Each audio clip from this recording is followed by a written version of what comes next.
Welcome to royal mechanical.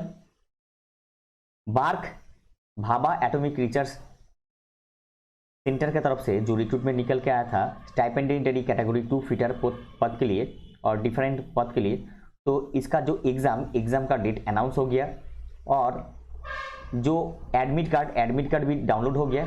देखिए यहाँ पे जो फर्स्ट टेस्ट का जो एग्ज़ाम है उसमें जो क्वेश्चन पूछा जाता है, उसमें जो जनरल साइंस का न्यूमेरिकल क्वेश्चन पूछा जाता है, तो वो न्यूमेरिकल क्वेश्चन का कुछ टाइप रहता है जो फिजिक्स और जनरल साइंस है, तो उसी का क्वेश्चन मैं आज करवाऊंगा। आज पहला पार्ट करवाऊंगा। ये जो पीडीएफ है, ये पीडीएफ मैं फ्री में प्रोवाइड कर दूंगा। तो जिनको ये पीडीएफ चाहिए, डिस्क्रिप्शन बॉक्स में टेलीग्राम चैनल का लिंक है, लिंक के जरिए से आप लोग टेलीग्राम चैनल पर जुड़ जाइए। मैं वहाँ पे ये पीडीएफ फ्री में प्रोवाइड कर दूंगा। Question number 1, SI unit of weight is. SI unit of weight is क्या होता है? न्यूटन। आपको मालूम है एसआई यूनिट ऑफ वेट होता है न्यूटन। देखिए the unit of measurement of weight is newton since weight is the force of an object due to gravity. Weight क्या होता है? Force of an object. Gravity force के लिए जो weight क्या होता है? Force of an object. एक ऑब्जेक्ट में फोर्स होता है। The dyne is a derived unit of force specified in centimetre, gram and second. ये क्या होता है? ये सीजीएस में होता है। यहाँ पे एक मोस्ट इंपॉर्टेंट है डायमेंशन ऑफ वेट। ये बहुत एग्जाम में पूछा गया, तो ये भी आप याद रखिए। Dimension of weight ml T⁻²। ये आपका डायमेंशन kg मीटर पर सेकेंड। जैसे आप सेकेंड का कोई चीज का ऊपर में -1 रहता है, तो मतलब आप इसको समझिए कि पर सेकेंड वो पार हो जाता है, मतलब वो नीचे से। जैसे मैं IOCL में डायमेंशन का कैसे डायमेंशन निकालना है, जैसे मैं दिखा रहा था, उसमें देखिए ऐसे ही डायमेंशन निकाला जाए। नेक्स्ट देखिए मोमेंटम क्या? मोमेंटम का मालूम क्या? मोमेंटम डिनोट किया जाता है P से। यहाँ पे mass into velocity, momentum equal to mass into velocity. Mass क्या है आपको मालूम है? kg इंटू क्या? वेलोसिटी क्या है? मीटर पर सेकेंड, माने m/s। यहाँ पे देखिए यूनिट ऑफ मोमेंटम क्या हो गया? यूनिट ऑफ मोमेंटम हो गया kg मीटर पर सेकेंड आपका। यहाँ पे यूनिट ऑफ मोमेंटम क्या हो गया? kg मीटर पर सेकेंड। ये आपका करेक्ट आंसर हो जाएगा। इसका डायमेंशन क्या है? Dimension ml T⁻⁻1। ये आपका correct answer.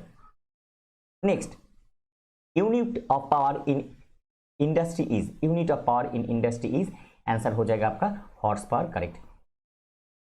Unit of power in industry horsepower. So industrial unit power is equal to horsepower. 1 horsepower is equal to कितना वाट होता है? 1 horsepower is equal to 746 watt हो जाता है। 1 horsepower is equal to 746 वाट होता है।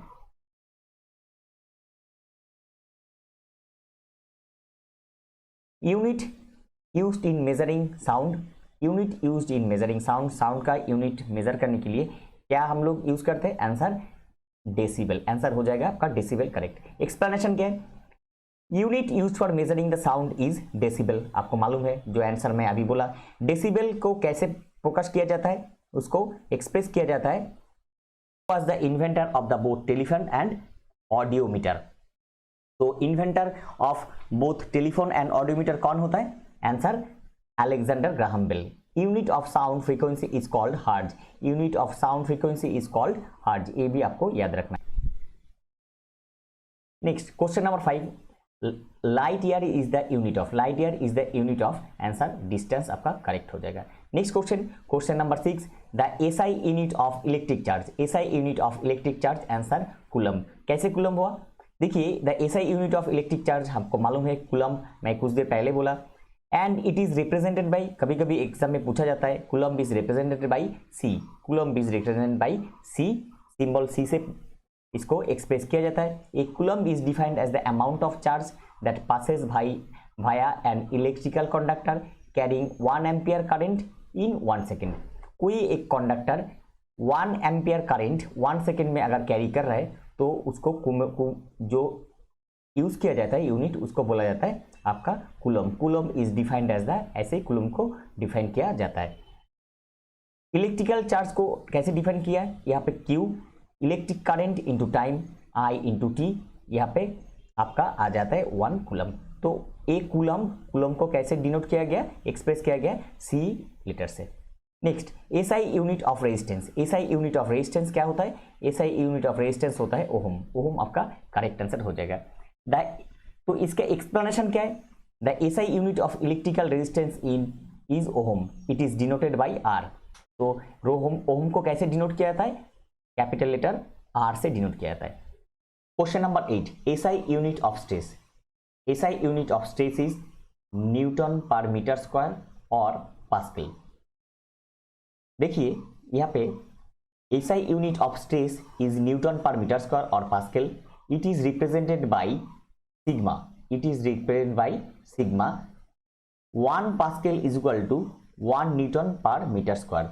ये जो कैलकुलेशन मैं दिखा रहा हूँ, ये कैलकुलेशन आप याद रखिए क्योंकि ये कैलकुलेशन भी डायरेक्ट पूछ सकता है। Next question, question number 9, the SI unit of electric current, SI unit of electric current क्या हो जाता है, आंसर एम्पियर, एम्पियर आपका करेक्ट आंसर हो जाएगा। Question number 10, SI unit of displacement, SI unit of displacement is centimetre. देखिए यहाँ पे सेंटीमीटर गलत है, क्यों गलत है, क्वेश्चन में पूछा गया, जो आंसर लिया गया मैं वही आंसर में इधर दे दिया क्योंकि आपको ये देखना है कि कौन सा सही है, इसलिए मैं डिस्कस करके दे रहा हूं कि ये गलत है, सेंटीमीटर नहीं होगा। देखिए displacement is a vector quantity, आपको मालूम है डिस्प्लेसमेंट क्या है, vector quantity. Metre is the SI unit of displacement, metre क्या होता है, metre SI unit of displacement होता है। तो इसी के हिसाब से एसआई यूनिट ऑफ डिस्प्लेसमेंट यहाँ पे क्या हो जाएगा, यहाँ पे आपका मीटर हो जाएगा, इसलिए मैं बोल रहा गलत, क्योंकि पिछला जो क्वेश्चन पूछा गया था प्रीवियस ईयर में, तो सेम क्वेश्चन का सेम आंसर लिया गया, इसलिए मैं सेम उठाया इधर से। तो आपको सही जानना है, तो metre is the SI unit of displacement. अगर सीजीएस यूनिट ऑफ डिस्प्लेसमेंट पूछेगा तब होगा आपका सेंटीमीटर, ये आपको याद रखना है, क्योंकि उस टाइम पे जो क्वेश्चन का आंसर पूछा गया था, जो आंसर की दिया गया था, उसमें यही क्वेश्चन का यही आंसर पूछा गया, जो कंट्रोवर्सी था, मतलब जो गलत था। तो इसलिए मैं सेम टू सेम उठाया, क्योंकि आपको बाद में जो मैं एक्सप्लेनेशन दिया उसमें आपको इसका एक्सप्लेनेशन डिवाइड कर दिया मैं। Next SI unit of voltage is, SI unit of voltage equal to क्या होता है, वोल्ट। देखिए SI unit of voltage is volt and it is represented by क्या, represented by letter V. Voltage V is equal to IR, ये formula भी आपको direct पूछ सकता है, तो ये भी आपको याद रखना है। नेक्स्ट क्या पूछा गया, where V is equal to voltage in volt, I is equal to current in ampere. आपको इसमें आपको यूनिट पता चल रहा है सबका, I is equal to current, current का एम्पियर, और रेजिस्टेंस इज इन ओहम, मतलब रेजिस्टेंस का यूनिट ओहम। इसमें क्या हो रहा है, देखिए एक ही क्वेश्चन में आपको बाकी तीनों क्वेश्चन का आंसर मिल गया। Next ohm is unit of which physical quantity, ohm की कौन सा फिजिकल क्वांटिटी का यूनिट है, आंसर रेजिस्टेंस, रेजिस्टेंस आपका करेक्ट हो जाएगा। Question number 13, the international unit of speed, international unit of speed क्या हो जाएगा, मीटर पर सेकेंड। देखिए speed is defined as distance by time, speed को कैसे डिफाइन किया जाता है, डिस्टेंस बाय टाइम, और इसको डिनोट किया जाता है v से।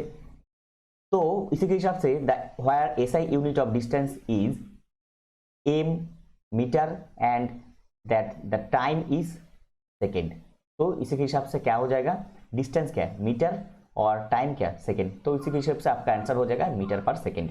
नेक्स्ट देखिए international unit SI unit of speed is metre पर सेकेंड, जो मैं पहले बोला, speed is equal to distance by time, तो इसी के हिसाब से डिस्टेंस क्या है m और टाइम क्या है s मतलब सेकेंड, तो इसके हिसाब से m मीटर पर सेकेंड, ये आपका कैलकुलेशन सही है। Next which of the following physical quantity have the same unit, कौन सा, कुछ फिजिकल क्वांटिटी दिया गया था चारों ऑप्शन में, तो उसमें सेम यूनिट किसका किसका है। देखिए फोर्स एंड वेट, जो आंसर था उसमें फोर्स एंड वेट आपका करेक्ट। ये जो टाइप का 14 number question, most important question, ऐसा टाइप का क्वेश्चन बार बार पूछा जा रहा है, तो इसको ज्यादा ध्यान देखिए। और इसमें कभी भी पूछा जाता है व्हिच इज नॉट सेम, तो वो नॉट सेम भी पूछा जा रहा है, ये नया स्टाइल हो गया, तो आपको पूरा जानकारी रखना है। देखिए unit of measurement is newton, unit of measurement is newton, since the weight is the force of an object due to gravity. आपको मालूम है कोई अगर ऑब्जेक्ट में अगर कुछ फोर्स ऑब्जेक्ट में due to gravity gravitational force के लिए अगर कुछ ऑब्जेक्ट में कुछ फोर्स इम्प्लीमेंट हो रहा है तो उसमें क्या हो जाता है, since weight is the force of an object due to gravity. Next क्या होता है, देखिए the dyne is the derived unit. तो इसमें आपको पता चल रहा है ड्राइव क्या है, डाइन आपका ड्राइव्ड यूनिट, डाइन आपका derived unit of force specified in the force और weight. W is equal to क्या हो जाता है, weight is equal to m into g. देखिए नेक्स्ट सेंटीग्राम ग्राम सेकेंड, ये क्या हो जाता है, ये सीजीएस में CGS system of unit where W is equal to weight of force is m is equal to mass of the object in kg। तो इसी के हिसाब से आपका G क्या हो जाता है, G is equal to acceleration due to gravity। इसी के हिसाब से आपका मीटर पर सेकेंड स्क्वायर एक्सेलरेशन में होता है आपका यूनिट। और dimension of weight is mL/10⁻²। ये डायमेंशन आपको याद रखना है। IOCL का जब मैं फिजिक्स का क्वेश्चन कर रहा था तो उस टाइम पे भी मैं कैसे डायमेंशन निकलना है मैं दिखाया था, तो वो वीडियो आप देख सकते हैं। Next m⁻² is SI unit of which of the following. इसमें ये जो यूनिट दिया गया है, ये जो यूनिट दिया गया है, ये किसका SI यूनिट है, आपका एक्सीलरेशन का। आंसर हो जाएगा आपका एक्सीलरेशन। देखिए a मीटर पर सेकेंड स्क्वायर और metre second square is the unit of measurement of acceleration. If an object accelerate 1 metre पर second it means its speed is increased by 1 metre पर second every second. Dimension of acceleration ये आपको याद रखना है, dimension of acceleration Lt², ये आपको याद रखना है। Question number 17 ohm metre is unit of answer resistivity आपका करेक्ट हो जाएगा। देखिए SI unit of electrical resistivity is ohm metre. Resistivity is the resistance offered by an object per unit length and per unit cross sectional area at the specified temperature. ये थोड़ा explanation था, ये आप देख सकते हैं। जब आप PDF आपको मिल जाएगा तो उस टाइम आपको PDF से भी आप देख सकते हैं। What is the SI unit of retardation opposite of acceleration. तो what is the SI unit of retardation, answer metre पर सेकेंड स्क्वायर। और ऐसे भी बोल सकते हैं आप मीटर सेकेंड, जो -2 इसका मतलब मीटर पर सेकेंड स्क्वायर। मतलब आपको पहले ही बोला ऐसा रहता है, मीटर पर सेकेंड स्क्वायर। जो बाई रहता है वो ऊपर जब आ जाता है तो उसमें माइनस साइन लग जाता है।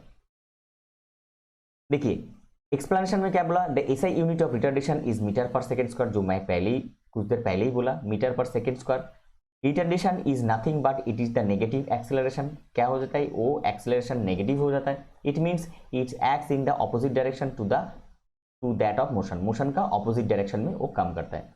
1 pascal is equal to 1 newton per metre square. 1 newton per metre square. 1 pascal is equal to 1 newton per metre square. Explanation क्या है देखते हैं। 1 pascal is equal to 1 newton per metre square. 1 kg, देखिए इसमें newton क्या है, kg metre पर second square by metre square. तो इसी के हिसाब से 1 न्यूटन पर मीटर स्क्वायर आपका सही आंसर हो जाएगा। ये डायरेक्ट आपको पूछ सकता है, ये ऑप्शन देके भी पूछ सकता है। Next 4.2 kWh kilo watt hour क्या होता है। इसी के हिसाब से आपका आंसर हो जाएगा 15.12 इंटू 10 जूल। ये कैसे आया देखते हैं एक्सप्लेनेशन। वी नो दैट, क्या जानते हैं हम, 1 किलो वाट आवर की क्या होता है 3.6 इंटू 10⁶ जूल। 4. तो इसी के हिसाब से 4.2 किलो वाट आवर क्या हो जाएगा, तो 4.2 तो हमको दे दिया है। देखिए यहाँ पे 4.2 दे दिया उसी, एंड इसमें क्या मल्टीप्लाई करना है 3.6 इंटू 10⁶ जूल। तो इसी के हिसाब से आपका आंसर हो जाएगा। आप कैलकुलेशन कीजिए, इसमें देखिए 15.12 इंटू 10⁶ जूल, ये आपका करेक्ट आंसर हो जाएगा। देखिए यहाँ पे एक चीज़ गलत हुआ है, इसमें 2⁶ प्रिंटिंग मिस्टेक है, मेरा टाइपिंग मिस्टेक है, तो इसमें 6 हो जाएगा। देखिए question number 21 1 nanometre is equal to 1/10⁹ metre, ये आपका करेक्ट आंसर हो जाएगा। देखिए यहाँ पे बोला गया 1 नैनोमीटर इज इक्वल टू क्या होता है, 1 नैनोमीटर इज इक्वल टू 1 × 10⁻⁹, यहाँ पे माइनस होगा 9 मीटर। तो माइनस, मैं पहले भी बोला माइनस कैसे हो जाता है, इसके हिसाब से देखिए तो 1 नैनोमीटर इसमें अगर मीटर में आपका रहेगा तो इसमें देखिए 1 बाई यहाँ पे रहेगा तो 1/10 क्या हो जाता है, 1/10⁻, यहाँ पे 9 होगा 1/10⁹ मीटर। यहाँ पे ये दोनों ही आपको याद रखना है। तो यहाँ पे कुछ जगह में मेरा टाइपिंग मिस्टेक है, तो इसलिए आप वो थोड़ा देख लीजिए। तो मैं यहाँ पे करेक्शन कर दिया, ये आपको थोड़ा ध्यान से देखना है, आपको गलत नहीं सीखना है। Question number 22 1 coulomb per 1 second, मतलब 1 coulomb per second is equal to क्या होता है, 1 कूलम पर सेकेंड हो जाता है, आपका आंसर हो जाएगा 1 एम्पियर। 1 एम्पियर आपका करेक्ट हो जाएगा। In term of SI unit, 1 coulomb is equivalent to 1 ampere second. 1 ampere is equal to 1 coulomb by 1 second. तो ऐसे आता है 1 एम्पियर। नेक्स्ट देखिए, next question, question number 23 1 picometre is equal to, 1 picometre is equal to क्या हो जाएगा answer, यहाँ पे 10⁻12 मीटर आंसर हो जाएगा, 10⁻−12 मीटर आपका करेक्ट आंसर हो जाएगा। देखिए ये क्वेश्चन डायरेक्ट पूछा जाता है तो ये वैल्यू आपको याद रखना है। Next question, question number 24 1 joule is equal to क्या होता है, 1 जूल इज इक्वल टू क्या होता है, 1 joule is equal to 1 newton into 1 metre. तो 1 जूल इज इक्वल टू क्या हो जाता है, 1 न्यूटन इंटू 1 मीटर, ये आपका करेक्ट आंसर हो जाएगा। देखिए 1 joule is defined as the amount of energy extracted when a force of Newton is applied over a displacement over of 1 meter। मतलब 1 जूल इज डिफाइंड, 1 जूल कैसे define किया था, as the amount of energy, कितना energy extracted when the force of 1 newton, जब force 1 newton is applied over a displacement, जब एक displacement में कोई एक सामान है जिसको आप डिस्प्लेस कर रहे हैं तो उसमें जितना फोर्स आप मतलब अमाउंट ऑफ एनर्जी, जितना अमाउंट ऑफ एनर्जी आप उसमें, ये जो वस्तु है इसको आपका हटाने के लिए कोशिश कर रहे हैं, डिस्प्लेस करने के लिए कोशिश कर रहे हैं, तो जब आप इसको डिस्प्लेस करने के लिए कोशिश कर रहे हैं, amount of energy extracted when the force of 1 newton is applied over A displace. इसमें क्या है, 1 न्यूटन फोर्स अप्लाई किया जा रहा है इसको डिस्प्लेस करने के लिए, तो इसको क्या बोला जाता है, डिस्प्लेसमेंट ऑफ 1 मीटर। कितना दूर डिस्प्लेस कर रहे हैं, यहाँ से यहाँ, मतलब ये 1 मीटर डिस्प्लेस कर हिसाब से इसको यूनिट डिफाइन किया जाता है। तो इसी हिसाब से जब हो जाता है तो joule is equal to 1 newton into 1 metre. तो ये ऐसे आपको ये कैलकुलेशन निकलना है। 1 joule is equal to 1 watt into 1 second is the equivalent to 1 watt of power radiated और डिसिपेटेड फॉर 1 सेकेंड। तो ये 1 सेकेंड के हिसाब से 1 जूल का पावर ये डिसिपेटेड होता है, मतलब आप जितना पावर एक्सट्रैक्टेड कर रहे हैं 1 मीटर कोई वस्तु को हटाने के लिए। Next question number 25 most important question, इस टाइप का क्वेश्चन पूछा जाता है, मैं आगे भी ऐसा क्वेश्चन मैं करवाऊंगा। देखिए a particular house hold has consumed 100 unit of energy during 5 days, 5 दिन में कितना कंज्यूम किया, 100 unit. How much energy is this converted two joule, कितना एनर्जी कन्वर्ट किया जूल में। तो इसी हिसाब से आपका आंसर 3.6 × 10⁸ जूल। तो ये कैसे आया, तो इसी के हिसाब से मैं आपको दिखा रहा हूं ये कैसे आया। देखिए 1 unit is equal to 1 kilowatt hour. 1 kilowatt hour आपको मालूम है कितना होता है, 3.6 × 10⁶ जूल, 3.6 × 10⁶ जूल। देयरफॉर आपको कितना यूनिट खर्चा हुआ है, 100 unit. 100 unit is equal to 100 × 3 × 6 × 10⁶ joule. उसी के हिसाब से आपका आंसर हो जाएगा, आप कैलकुलेशन कीजिए उसको, आपका आंसर हो जाएगा 3.6 × 10⁸ जूल। ये आपका करेक्ट हो जाएगा। ये जो पीडीएफ है ये पीडीएफ मैं फ्री में प्रोवाइड कर दूंगा। आप डिस्क्रिप्शन बॉक्स में टेलीग्राम चैनल का लिंक है, लिंक के जरिए से आप लोग टेलीग्राम चैनल पे जुड़ जाइए और मैं ये पीडीएफ फ्री में आपको टेलीग्राम चैनल पे प्रोवाइड कर दूँ, वहाँ पे आप मांग लीजिए, मैं ये पीडीएफ फ्री में आपको उधर पे। ये था आज का टॉपिक। इन्फॉर्मेशन हेल्पफुल लगा तो लाइक कीजिए और चैनल पे पहली बार विजिट किया है तो रॉयल मैकेनिकल चैनल को सब्सक्राइब कीजिए। इसी तरह सबसे पहले टेक्निकल जॉब्स का अपडेट पाने के लिए और टेक्निकल एग्जाम का प्रिपरेशन लेने के लिए मिलते हैं अगले वीडियो में। तब तक खुश रहिए और अच्छे से प्रिपरेशन कीजिए आपका आने वाला एग्जाम का।